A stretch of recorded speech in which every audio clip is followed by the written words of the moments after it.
నమస్తే, welcome to Andhra Prabha. నేను Tejaswi. Kadapa MP అభ్యర్థిగా పీసీసీ చీఫ్ వైఎస్ షర్మిలారెడ్డి నేడు నామినేషన్ దాఖలు చేయనున్నారు. దీనిలో భాగంగా ఇవాళ ఉదయం ఇడుపులపాయ వైఎస్ఆర్ ఘాట్ వద్ద నామినేషన్ పత్రాలతో నివాళులు అర్పించనున్నారు. ఈ సందర్భంగా కడపలోని ఐటీఐ సర్కిల్ నుంచి రిటర్నింగ్ కార్యాలయం వరకు భారీ ర్యాలీ నిర్వహించనున్నారు. అనంతరం షర్మిల నామినేషన్ దాఖలు చేయనున్నారు. ఆ తర్వాత కడపలో జరిగే బహిరంగ సభలో పాల్గొని ప్రసంగించనున్నారు. కడప లోక్సభ ఎన్నికల కోసం ఈరోజు నామినేషన్ పేపర్లు నాన్న దగ్గర పెట్టి ఆశీస్సులు తీసుకోవడం జరిగింది. కడప ప్రజలు విజ్ఞత కలిగిన వారు, అన్ని అర్థం చేసుకోగలిగిన వారు, అన్ని అర్థమవుతున్న వాళ్ళు.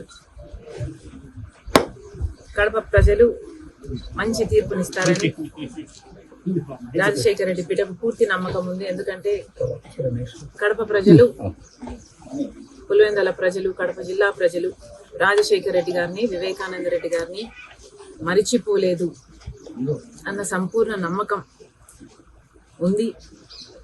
అది నిరూపించుకోవాల్సిన సమయం వచ్చింది.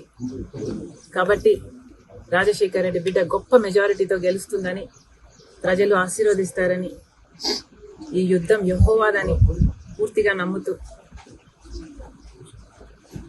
I'm confident of a great victory. Thank you.